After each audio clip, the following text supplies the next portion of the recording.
Merci d'être avec nous pour cette nouvelle capsule divertissement. Nous sommes toujours en compagnie de Jocelyne Covier. Bonjour. Bonjour. Aujourd'hui, on va parler des prix Nobel, mais c'est pas ceux auxquels on pense. Faut oublier pour cette capsule-là le prestige puis le sérieux du prix Nobel. Exactement, c'est pas les prix Nobel standards, comme tu dis, très prestigieux. Mais quand même, ça souligne des recherches qui se font, sauf que c'est des recherches jugées absurdes, qui font rire, mais aussi qui font réfléchir parce que on va le voir tout au long de la capsule. Oui, à première vue, ça a l'air totalement inutile comme recherche, mais il y a quand même des applications. Comment ça fonctionne? Donc, on donne 10 prix à chaque année. Contrairement au prix Nobel. 10? Oui, il y a 10 prix dans des catégories différentes. Contrairement au prix Nobel où c'est des catégories assez fixes, dans les prix Nobel IG, on s'adapte plus. Là, il y a beaucoup plus de catégories. Et donc, c'est remis quand même par des lauréats, des gens qui ont gagné des prix Nobel. Des vrais prix Nobel, on pourrait dire. Ben, le prix Nobel classique, oui. C'est remis par des prix Nobel classiques à l'université Harvard. C'est quand même quelque chose. Et la récompense, ben, c'est un trophée artisanal qui est souvent très drôle. Et un billet de 10 000 milliards de dollars du Zimbabwe. Semble-t-il que ça vaut pratiquement rien comme devise. Donc, c'est un peu du début à la fin, là, c'est une cérémonie pour rire, si on veut. Là. J'ai vu que 10 000 milliards de dollars zimbabwéens, c'est quasiment l'équivalent, c'est comme si tu achèterais un café. Oui, bien, c'est drôle parce que si on compare ça avec les vrais prix Nobel, on est en termes de millions. Quand on parle de prix, c'est des grosses récompenses. Mais il y a quand même des études intéressantes et ben, le but, c'est léger. Hein? C'est plus pour rire, là, vous allez voir, c'est assez drôle. On va commencer avec le premier qui a été remis en 2000, un prix sur, parce que tu nous les as mis en ordre chronologique, hein, sur la psychologie, en rapport avec la psychologie. Exactement. Puis, on en a parlé souvent de celui-là. Oui, c'est bon, tu t'en souviens. Donc, l'effet Dunning-Kruger. Si ça vous dit quelque chose, c'est qu'on a parlé des biais cognitifs à un moment donné. Et ce que ça dit en gros, c'est que les personnes incompétentes n'ont pas la capacité de réaliser qu'elles sont incompétentes. Et c'est sûr qu'il va y avoir des sourires à la maison parce qu'on pense tous à des situations, des gens, etc. Et donc, le résultat de ça, c'est que les incompétents se surestiment et les experts se sous-estiment. Alors, on peut le voir dans la sphère publique. Hein? On voit toutes sortes de personnalités publiques. On n'aimera pas la personne en question, mais je suis sûre que tout le monde pense à la même personne. Et donc, ça fait une personne qui surestime ses capacités, qui est le meilleur dans tout, mais qu'en fait, n'a vraiment pas les compétences. C'est un peu ironique hein, que c'est plus on est incompétent, plus on est sûr de soi-même. Et donc, ce qui est important de souligner, la confiance n'égale pas la compétence. Parce que, instinctivement, on voit une personne sûre d'elle, on se dit « Oh mon Dieu, elle connaît son affaire ». Mais ça peut arriver là aussi, là, mais ce n'est pas toujours le cas. Et c'est quoi l'utilité de faire une étude là-dessus, là, au-delà que c'est bien drôle? C'est que, par exemple, pour les gens qui ont des entreprises qui embauchent, on a cette espèce de biais cognitif-là que si en face de nous, on a une personne en confiance, elle a plus de chances d'avoir l'emploi. Donc, par contre, elle n'est pas nécessairement compétente. C'est pour ça que c'est important d'en tenir compte, d'être conscient qu'on a tous ce biais-là. Si on est quelqu'un là, qui déborde de confiance, ça impose, on dirait qu'on se dit, mon Dieu, la personne, elle sait ce qu'elle fait. Donc, c'est d'apprendre à en tenir compte. Et alors qu'à l'inverse, c'est les gens qui doutent d'eux-mêmes, et ce qui est une très bonne chose. En fait, si quelqu'un doute de soi-même, c'est très bon signe. Ça veut dire que la personne est consciente qu'il y a plusieurs options, qu'il n'a pas nécessairement la vérité, que des recherches vont se faire sur un sujet, par exemple, précis. Donc, c'est quelque chose qu'on avait déjà parlé, un phénomène psychologique dont on est tous sensibles, mais ça dépend des gens, certains plus que d'autres. Pour les embauches, j'ai remarqué qu'à cette heure, en tout cas tout dépendant du métier que tu veux faire, là, mais si c'est quelque chose qui est technique, là, ils vont te passer un questionnaire. Fait que si si pendant l'entrevue, la personne, ah ouais, elle a l'air d'être confiante, elle sait ce qu'elle fait, ce qu'elle veut, puis tout ça, d'aller dans le questionnaire, pas capable de répondre au questionnaire. Ouais, ben là, Oui, par exemple, les gens aiment bien étoffer leur CV, puis c'est courant que les gens mentent dans leur CV ou exagèrent. Si vous marquez que vous parlez 5 langues, ça se peut que la personne en face de vous va vous tester, donc il faut faire attention. ben, juste pour un exemple, j'ai étudié en télécommunications, sauf que j'ai travaillé dans un autre domaine pendant 10 ans. Donc, les télécoms, faut que tu ailles en formation à chaque année. L'employeur t'envoie en formation parce que là, ça change tout le temps. Là. Quand j'ai appliqué pour un poste en télécom, je vois le questionnaire. C'était toutes des affaires que j'avais pas vues pendant tout. C'était toute de la nouvelle technologie. Je pouvais pas répondre à ça. Fait que finalement, ouais. C'est là qu'on voit à quel point, justement, ça change et une personne, justement, compétente va être consciente, justement, OK, ça, c'est ma limite, OK, ça, j'ai pas appris ça. Tandis qu'une personne totalement en confiance va répondre n'importe quoi et se dire quasiment que c'est le questionnaire qui a les mauvaises réponses. Le prochain, la littérature, un prix qui a été remis en 2003. Donc, ce prix-là, c'était pour une étude sur les irritants de la vie. J'ai l'impression que, je n'ai pas mentionné le nom des personnes, mais pour le prix de l'effet Dunning-Kruger, c'était donné en l'honneur de justement David Dunning et Justin Kruger. Et pour les irritants de la vie, c'est John Trinkaus. Ce qu'il a fait, lui, c'est 80 des rapports vraiment très détaillés, très méticuleux sur les irritants de la vie, à son avis à lui. Ce qu'il faisait, il répertoriait, par exemple, des habitudes que lui trouve insupportables. Par exemple, les gens qui ne font pas leur stop, les gens qui se stationnent partout, même si c'est interdit, les gobelets de café abandonnés sur le bord des fenêtres, etc. Les clients qui ne respectent pas la limite de 10 articles et moins, qui en mettent 11, 12, 13.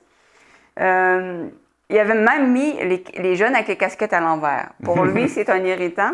Les jeunes avec des écouteurs qui ne sont pas conscients de ce qui les entoure quand ils marchent en ville. À quoi ça sert, outre se défouler et bon, c'était d'objectiver si vraiment, quand on dit les gens sont de moins en moins civilisés, est-ce que c'est vrai statistiquement? Donc, ça lui a permis de vraiment mettre des chiffres et des pourcentages. Et aussi, il voulait faire une espèce d'étude sur la psychologie de groupe et de conformité. Est-ce que si, je ne sais pas moi, il y a une nouvelle mode chez les jeunes, tout le monde va suivre. Si quelqu'un décide de mettre son café sur le rebord, est-ce que les autres vont suivre? Et souvent, oui, il y a une espèce d'effet de mimétisme que les gens vont... Donc, c'était un peu... même si c'est drôle à première vue, c'était quand même une utilité pour savoir un peu le comportement humain. Est-ce que ça a donné quelque chose en pourcentage, son étude? Je n'ai pas les pourcentages pour chaque catégorie, mais définitivement, il y avait vraiment beaucoup de comportements considérés non civilisés dans la société. Puis il y en a quand même répertorié beaucoup, là. Donc, je pense qu'il avait accumulé pas mal de frustration. Ouais, hein? Prochain, on est toujours dans la littérature en 2006, sur l'intelligence. Donc, remporté par Daniel Oppenheimer. Donc, c'est une étude sur le fait d'utiliser beaucoup de mots complexes pour paraître intelligent aurait l'effet inverse. Donc, parce qu'on connaît des fois, il y a des gens qui, disons, surutilisent, ils vont faire exprès de montrer qu'ils ont un grand vocabulaire. On en voit, on dit souvent, ils s'écoutent parler parce qu'ils vont avoir un vocabulaire extrêmement riche, etc. Et donc, semble-t-il que pour l'auditeur, plus on utilise de mots très, très complexes, plus finalement, la personne se dit que finalement, il n'est pas si intelligent et compétent que ça. Ça a l'effet inverse, finalement. Et pourquoi ça a été... on a fait cette étude-là? C'était dans le but de voir qu'est-ce qui permet une communication le plus efficace possible et favoriser l'inclusion. Parce qu'on peut comprendre que si on utilise beaucoup, beaucoup de mots complexes, on n'inclut pas toute la population qui ne connaît pas nécessairement ces mots-là. On perd l'auditeur. Exactement. Donc, oui, parfois on n'a pas le choix, c'est le mot qui existe pour un sujet précis, mais des fois, il y en a qui beurrent épais, là, tu sais, qui font exprès, disons, d'étaler leurs connaissances et les gens, semble-t-il, n'apprécient pas. On disait, il y a une espèce de proverbe qui dit la culture, c'est comme la confiture. Moins on en a, plus on l'étale. Donc, c'est un peu ce que concluait cette étude. OK. Dans le fond, ça demande aider à vulgariser, mettons. Si on utilise trop des gros mots, des grands mots, à un moment donné, on ne comprend plus. Fait que c'est d'être... essayer de vulgariser un petit peu. D'être certain, puis même à l'écrit, moi j'aime beaucoup écrire, puis c'est sûr quand on aime écrire, on aime utiliser des mots riches. C'est normal, c'est beau la langue française, mais il y a une limite à se dire, si les gens ne comprennent pas un tel mot, on perd un peu l'effet aussi. C'est d'avoir un juste milieu. C'est sûr que quand on a la possibilité de lire, si on ne comprend pas un mot, ben, on peut aller voir ce que ça veut dire, puis c'est la façon d'apprendre des nouveaux mots aussi. Tu amènes un bon point, tandis que si on va voir une conférence et qu'on ne comprend pas plusieurs mots, on va décrocher, carrément. Là. Le prochain, on va aller manger un peu des spaghettis, un prix Nobel sur la physique. Donc, remporté par Basil Odoli et Sébastien Nukic. Je ne suis vraiment pas certaine que je prononce bien les noms. Hein. Donc, l'étude, c'est pourquoi, lorsqu'on prend un spaghetti sec, vous pouvez essayer à la maison, il ne va pas se casser en deux. Il va se casser en 3 ou en plusieurs parties, en général. Pourquoi? C'est que la cassure, lorsqu'on fléchit, ça libère beaucoup d'énergie et il y a une espèce de réaction en chaîne qui produit d'autres cassures, etc. Ça, c'est l'explication. Et ça sert à quoi, là? Parce qu'on n'a pas financé une étude comme ça juste pour le fun de briser des spaghettis. C'est pour expliquer pourquoi des structures longues, comment elles se comportent, par exemple, les os du corps humain, les poutres. Donc, quand même, ça a quand même une utilité.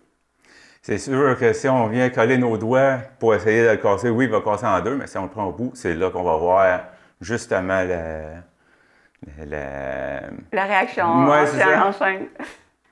On se transporte dans la médecine. Il y a eu des études sur le hockey. Oui, celle-là, un petit peu drôle. Là. Donc, Francis Fesmar-Mir. Donc, celui-ci a fait une étude sur le traitement du hockey parce qu'il y a des gens, on a des hockey occasionnels quelques minutes, mais il y a des gens, ça pourrit leur vie. Ils dorment plus, ils mangent plus. Ça rend très misérable, semble-t-il, un hockey vraiment rebelle chronique. Donc, lui, ce qu'il a trouvé, c'est que si on faisait un massage rectal, le hockey cessait immédiatement. Donc, les gens sont libres de vérifier à la maison, mais semble-t-il que c'est immédiat, ça fonctionne. L'utilité, donc, évidemment, justement pour les cas sévères de hockey qui ne fonctionnent plus, qui ne dorment plus, bien, c'est sûr que ça peut être... c'est pas le fun, mais d'un autre côté, avoir le hockey durant des jours, c'est pas le fun non plus. Donc, on choisit le moins pire des deux. Donc, semble-t-il, moi, ce qui m'intéresse, c'est de savoir comment il a pu faire ce lien-là entre les deux. Mais ça marche. Donc, son étude a fonctionné. Ça doit saisir, se faire toucher là. Fait que, c'est ça. Masser ça, là. On ne pense pas à autre chose. Donc, là, on oublie le hockey, j'imagine. Le prochain prix Nobel sur la paix, une étude sur les jurons. Oui, donc remporté par messieurs Stephen Atkin et Kingston. Donc, c'est une étude qui dit que... Mais ça, on s'en doutait, hein, parce que lorsqu'on se fait mal, on va jurer, on va sacrer. Semble-t-il que ça diminue la douleur. C'est vraiment, là, on le fait instinctivement, mais vraiment, ça marche. Donc, on a pris des cobayes, on leur faisait plonger la main dans de l'eau vraiment très, très glacée au point que ça fait mal. Là. Et ceux qui juraient, qui sacraient, ont laissé leurs mains beaucoup plus longtemps, en fait 50% plus longtemps que ceux qui utilisaient, je ne sais pas moi, des mots neutres comme saperlipopette ou des mots qui n'ont aucune connotation de juron, de sacre. Et ça aide donc, ce qu'on a découvert, ça aide à tolérer la douleur et même ça améliore la performance. Pour les sportifs qui forcent, et on le voit des fois, des gens forcés et lâcher 3-4 sacs, ou un sport d'endurance que tu es à bout de tes ressources, semble-t-il que ça aide aussi temporairement à ne pas lâcher finalement. Je suis en train d'imaginer une compétition de bras de fer. Oui. Il est en train de passer. Tu le vois, que les lèvres qui bougent, là, puis C'est ça. Alors, c'est vraiment... Et il y a un bémol important là, qui m'a fait sourire. Si dans la vie de tous les jours, vous sacrez beaucoup, ça va être beaucoup moins efficace. Ça marche plus pour les gens qui n'ont pas l'habitude de sacrer et qui, là, se lâchent lousse. Mais si vous êtes une personne qui sacre beaucoup, ça peut avoir un effet, mais beaucoup moins. OK. Le prochain, une étude sur le wasabi. Ouais. Oui, donc ça a été le prix Nobel de chimie en 2011. C'est une équipe japonaise qui, pour ceux qui ne savent pas c'est quoi le wasabi, c'est une espèce de condiment vert qui est très, très, très piquant. C'est dans la famille de la moutarde, je pense. Moi, ils servent de ça pour les sushis. Hein? Oui, puis il faut... souvent, on a un avertissement, mais en pas beaucoup, parce que j'ai déjà goûté, là, c'est vraiment... c'est très piquant. J'ai l'impression que la sauce sriracha est moins forte que le wasabi, pour y avoir déjà goûté. Hein? C'est vraiment connu comme une des choses les plus piquantes.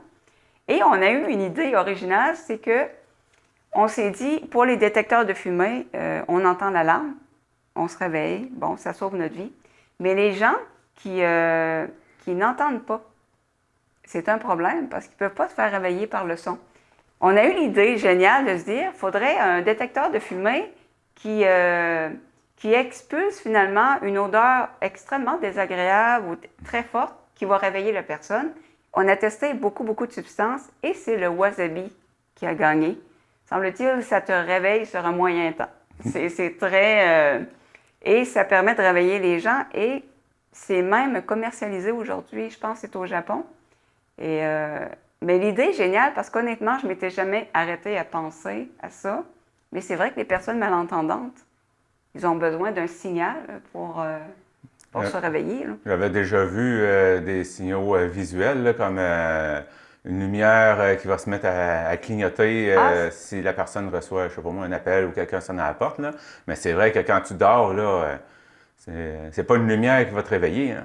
À moins que le système fasse allumer la lumière de la chambre qui est forte comme le studio. Là, oui. Là ça pourrait peut-être réveiller. Là. Mais c'est bien d'avoir pensé parce que, tu sais, c'est dommage, mais dans la société, ça va avec la majorité. La majorité des gens entendent, donc on ne pense pas nécessairement aux gens qui n'ont pas cette chance. Moi, je trouve ça génial, des études qui permettent d'inclure tout le monde, finalement. Quoique, entendre, tu peux bien entendre puis pas entendre un bruit aussi, de toute façon. On peut aussi... parce que, tu sais, j'ai été hospitalisé, puis mon voisin de chambre, un de ses appareils s'est mis à sonner pendant la nuit, puis sa mère qui était avec s'était pas réveillée parce qu'elle était tellement brûlée qu'elle dormait. Fait qu'elle ne s'est pas réveillée sur ce bruit-là qui m'a réveillé. Donc, peut-être qu'un détecteur de fumée qui est placé dans la cuisine, tu l'entends, ça pourrait peut-être arriver que tu ne l'entendes pas. Donc, finalement, avec une affaire de même, là, ça va réveiller tout le monde. Parce qu'il y a des gens qui dorment très, très dur, puis ils sont moins sensibles au bruit. Ils entendent très bien, mais quand ils dorment, ils dorment. Donc, ça peut être utile, finalement, pour tout le monde. Ouais. Une étude sur la douleur pour le prochain. Oui, le prix d'entomologie, donc remporté par Justin Schmidt, c'est un Canadien. Donc, disons qu'il était très déterminé. Il a inventé l'échelle de douleur Schmidt. C'est qu'il s'est fait piquer volontairement par des centaines d'insectes, plein d'espèces différentes. Lui, son but, c'était de voir qu'est-ce qui fait le plus mal et d'établir que, par exemple, niveau 1, c'est une fourmi de feu. Le niveau 2, c'est notre abeille domestique. Le niveau 3, c'est par exemple une guêpe jaune. Et le niveau 4, la fourmi balle de fusil. Juste le nom, ça ne donne pas envie de te faire piquer par ça. Et lui, ce qui est très, très drôle, c'est que en plus de son échelle, bon, c'est très détaillé, 4+, etc. Mais lui, il a mis des descriptions très, très, très imagées pour expliquer aux gens ça fait quoi. Par exemple, tout ce qui est... Moi, je ne me suis jamais fait piquer par rien de ce que j'ai nommé. Donc, il a donné une description qui laisse pas place à l'interprétation. Par exemple, un niveau 4, un insecte de niveau 4, la fourmi balle de fusil. Se faire piquer par ça, c'est comme marcher sur du charbon ardent avec un clou de 8 cm enfoncé dans le talon. Ça ne donne pas envie de se faire piquer par... Non. Donc, toutes ces descriptions c'est tout imagé comme ça avec une petite touche humoristique. Donc, c'est quand même, c'est quand même intéressant parce que ça a fait avancer la recherche sur la douleur. Et puis, on se demande souvent, ça fait mal comment se faire piquer par un abeille? Donc, ça demande de la détermination de se faire piquer volontairement comme ça, là. Je l'ai vu, cette échelle-là, justement, tu sais, quand à l'hôpital, on te demande sur une échelle de 1 à 10, tu sais, ça veut rien dire 1 à 10, là, tu sais. C'est difficile à... Tandis que j'ai trouvé cette échelle-là, puis il te dit, justement, à 1, la douleur, tu la ressens de... C'est sûr, ça ne va pas dire un clou de 8 cm dans le talon, là, mais il explique la tolérance, comment que, genre à 1, ta tolérance, ça devrait être à ça, à 5, c'est ça, puis à 10, tu as envie de mourir ou de quoi de genre. Oui, ça serait intéressant, ça, pour une capsule, parce que justement, de 1 à 10, c'est abstrait, mais oui, il existe des échelles où c'est extrêmement détaillé. Que, exemple, rendu à tel chiffre, tu t'amuses pas sur ton sel, tu n'as plus envie de manger, tu peux plus dormir. C'est plus, on a des références. Parce que 1 à 10, quand on nous demande ça à l'hôpital, des fois, c'est dur d'évaluer. Ben, c'est ça. Parce que c'est juste dire ça de même, c'est juste tu le tolères comment ta douleur. Mais quand tu es capable de mettre des mots sur comment tu le ressens, ben là, tu peux plus juger en ce moment. Pas en ce moment, mais tu peux plus juger à ce moment-là. C'est quoi ta douleur? Fait que au moins, tu peux leur dire, regarde, c'est ça en ce moment. C'est très utile à savoir. Ouais, ça serait intéressant, à un moment donné, ça serait un bon sujet de capsule. Peut-être pour repartir la prochaine saison. Exactement. Le prochain, c'est un prix Nobel sur la littérature, mais sur un mot en particulier. Oui. Hein? Donc, en 2015, c'est une équipe de l'Institut Max Planck qui a gagné ce prix-là parce que eux, ils ont déterminé que le mot « hein », quand on demande une clarification, là, on comprend plus ou moins, c'est universel. On a étudié 31 langues et dans toutes les langues, il y avait cette espèce de « hein », qu'est-ce que tu dis? Ce « hein » là, donc, existe partout dans le monde. Ça sert à quoi comme étude?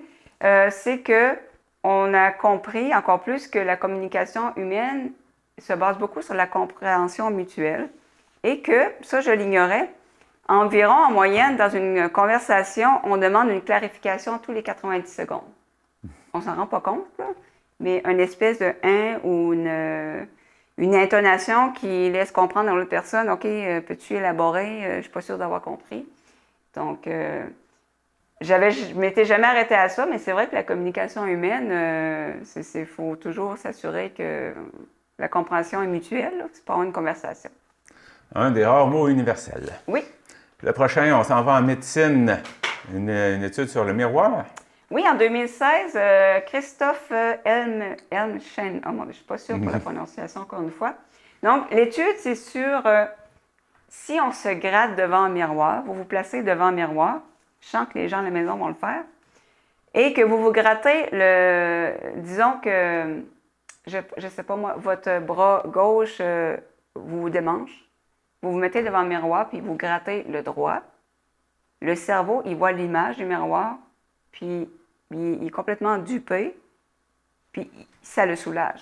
Ça va soulager votre bras qui gratte, même si vous avez gratté l'inverse. C'est assez fascinant comme phénomène. C'est que vraiment, le cerveau, lui, il voit l'image, il se base sur finalement ce qu'il voit, la réflexion du miroir, puis il a l'impression que vous grattez le bon bras, même si ce n'est pas le cas. Et lui, parce qu'on sait que le cerveau peut nous jouer des tours, et il amène un soulagement à notre bras qui démange, même si on a gratté l'autre bras. Mais il faut le faire devant un miroir, évidemment, là, pour bluffer le cerveau, pour le tromper. Là. À l'émission Géniale, ils ont justement fait cette expérience-là. Ah oui? Dans le fond, c'est qu'ils ont mis un miroir plutôt. Ils ont mis un miroir ici, puis tu places ton bras devant, puis tu regardes, puis vu que tu as un reflet de ta main dans le miroir, tu viens bluffer. Je ne me rappelle plus qu'est-ce qu'ils ont fait faire, là, mais c'était vraiment fou comment on peut tromper le cerveau. Parce que c'est ça, le cerveau, on peut le tromper. Ben, il se fie sur l'image, il se fie sur... ça, c'est extrêmement utile comme étude parce que Il y a des gens qui souffrent de maladies de peau très sévères, qui ont des lésions sur la peau, et il ne faut pas qu'ils se grattent, parce qu'ils vont juste empirer et infecter. Donc, c'est extrêmement utile parce que s'ils se mettent devant le miroir, ils grattent l'autre bras qui est sain, qui n'a pas trop de lésions, ils se sentent soulagés, puis ils n'ont pas empiré le bras qui a des problèmes. C'est quand même utile. C'est sûr qu'il faut regarder le miroir, il ne faut pas baisser les yeux pour regarder notre bras. Oui, c'est ça. Il faut garder le contact sur le miroir. On reste dans la médecine, les calculs rénaux. Donc, prix remporté en 2018 par Mark Mitchell et David Wartinger. Donc, c'est une étude sur les montagnes russes aiderait à éliminer les calculs rénaux. Et là, tu te dis, comment ils ont fait le lien entre les deux? En fait, c'est un patient qui disait qu'à chaque fois qu'il faisait des montagnes russes, ça lui permettait de passer des calculs rénaux. Ça le soulageait. Donc, à un moment donné, ils se sont penchés sur la question. Ils ont pris un faux rein en silicone et ils ont fait des tours à Disney World de montagnes russes. Et effectivement, ça aidait. Et ce qu'il disait, l'utilité de ça, c'est que ça peut aider préventif, ça peut aider aussi comme traitement, ça peut aider aussi comme post-traitement pour quelqu'un qui a eu, par exemple, des ondes de choc, puis il en resterait des petits. Puis évidemment, c'est une méthode, c'est pas invasif, c'est pas une chirurgie, c'est pas des médicaments, c'est quelque chose d'assez C'est juste aller s'amuser. Pour ceux qui aiment ça, par exemple. Il faut aimer ça, là, aussi, là. Puis ça marche pas tout le temps, mais semble-t-il que ça peut aider. Ça brasse tellement que ça fait pas, ça les détruit. C'est quand même surprenant comme étude. Le prochain, une étude sur la pizza. Oui, donc c'est le prix de médecine 2019 remporté par Silvano Gallus. C'est une étude qui dit, parce que quand on pense à pizza, on pense à fast-food, à mauvais pour la santé. Mais semble-t-il que si on mange de la pizza faite en Italie, consommée en Italie, ça peut diminuer les risques d'infarctus et de certains cancers. Faite en Italie. On insiste sur le fait en Italie. On va aller les voir, on va leur demander c'est quoi leur secret. Puis on va exactement, parce que le problème, c'est qu'ici, en Amérique du Nord, les pizzas, c'est ultra transformé, beaucoup de gras saturés, de sucre ajouté, puis c'est pas nécessairement des ingrédients frais. Alors qu'en Italie, on a plus facilement accès, évidemment, aux ingrédients frais. On parlait de l'ail, des herbes, des tomates fraîches, évidemment, et on insistait aussi sur l'huile d'olive, que c'était de l'huile d'olive de qualité et que c'était le mélange de ces ingrédients-là qui faisait un peu que c'était bénéfique, parce qu'on disait que si on fait cuire des tomates fraîches avec de l'huile d'olive de qualité, il y a des antioxydants dans les tomates, le lycopène, qui va être plus facilement absorbé. C'est une espèce, la combinaison des deux, ça va aider l'absorption, puis ça va être bénéfique pour la santé. Donc, c'est pour ça que ça prend une pizza faite à l'italienne. On dit en Italie, c'est parce qu'ils ont accès facilement à des ingrédients frais, mais c'est sûr, quelqu'un qui a un jardin, qui a accès à de l'huile de qualité, etc. Ça a été utile, ça, pour étudier les synergies alimentaires, parce que des fois, on a l'impression qu'un aliment est bon pour la santé, mais en fait, c'est quand il est en combinaison avec autre chose. C'est complexe, la nutrition, là. C'est un sujet qu'on veut aborder à un moment donné. On ne peut pas prendre juste des aliments isolés comme ça. Des fois, c'est de la façon qu'ils sont apprêtés ensemble, si c'est cuit, si c'est pas cuit. Et donc, c'est un bon exemple. Et aussi, ça permettait, encore une fois, de dire que le régime méditerranéen est bénéfique pour la santé. Donc, la pizza, un bémol important, faite à l'italienne, serait en fait sain pour la santé, mais tout est dans la préparation. Oui, tu dis que c'est les interactions entre les aliments qui viennent tout changer. C'est un peu comme justement quand on fait la recette de la pâte, mettons, de la pâte à pizza. C'est justement ta farine avec le sucre et tout ce qui est dedans, ils ont toute leur utilité pour donner une bonne pâte qui va faire une pizza santé. Exactement, c'est un bon exemple. L'avant-dernière, une étude sur les cheveux. Oui, le prix Nobel 2024 d'anatomie. par le professeur Roman Konsari. C'est une étude qui dit que les tourbillons dans les cheveux, nos fameuses, comme nos rosettes, il voulait savoir s'ils allaient dans le même sens dans l'hémisphère nord et l'hémisphère sud. Tu sais, il y a des gens, ils ne dorment pas la nuit, ils se posent des questions existentielles comme ça. Méchante question, celle-là. Oui, hein, je ne m'étais jamais arrêtée à ça. Donc, en fait, la majorité des gens, semble-t-il que notre tourbillon de cheveux, c'est dans le sens des aiguilles d'une montre. Mais il y aurait quand même plus de personnes dans l'hémisphère sud que le tourbillon est dans le sens anti-horaire, semble-t-il. Et bon, ça a quand même été utile pour voir les facteurs environnementaux, l'étude sur la génétique, tout ça. Et donc, c'est une question assez profonde, existentielle.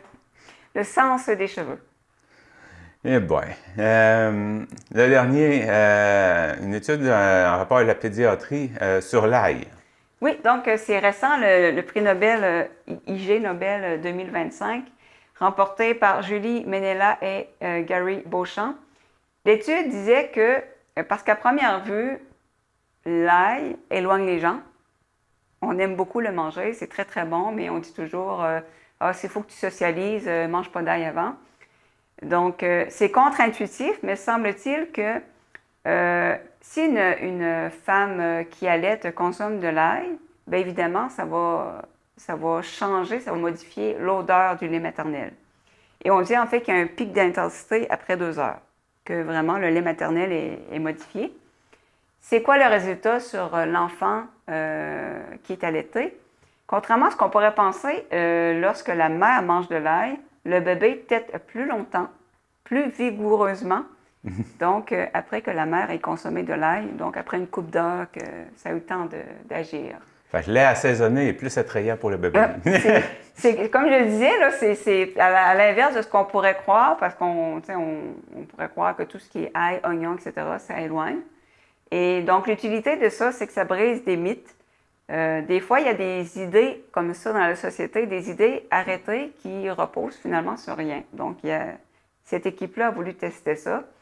Et aussi, on a découvert que en faisant ça, en exposant l'enfant, par exemple, à du lait maternel aromatisé d'ail, on va le dire de même, ça va favoriser un enfant qui va avoir des goûts plus variés plus tard. Semble-t-il là, que ça va aider. Ça ne va pas l'éloigner, mais au contraire, ça peut l'aider à développer finalement des goûts variés. C'est ce qui termine cette capsule-là. On dit prix Nobel IG. Le IG veut dire quoi? Ah, j'ai oublié de le mentionner. C'est un jeu de mots entre IG, c'est ignoble. donc, des prix Nobel ignobles. Mais c'est peut-être un peu fort comme mot, ignoble. Ignoble, mais... À moins que c'est parce que ça vient de l'anglais, j'imagine. Oui, j'ai l'impression peut-être que ça n'a pas la même connotation. Mais semble-t-il que les gens qui remportent le prix en général sont très fiers, embarquent dans le jeu et ils doivent aller faire une espèce de discours, mais ils peuvent seulement faire un discours, tant de mots, des mots simples, puis à un moment donné, si ça s'éternise, semble-t-il qu'il y a une espèce de petit enfant qui monte sur le stage pour dire « OK, là c'est long, je m'ennuie ». C'est très humoristique du début à la fin. Mais semble-t-il que les chercheurs sont honorés lorsqu'ils remportent ça, parce que quand même, ça donne une publicité, même si c'est drôle à première vue. Ils peuvent quand même expliquer leur recherche qu'il y a des utilités comme on a pu voir. Bien, c'est ça, même si c'est absurde, il y a du sérieux pareil. Hein? Ben oui, exactement. Là. Donc, quand même, ça sert à quelque chose. Eh bien, on termine la capsule comme ça. Merci pour ce beau sujet. Puis, on se revoit la semaine prochaine. Avec plaisir.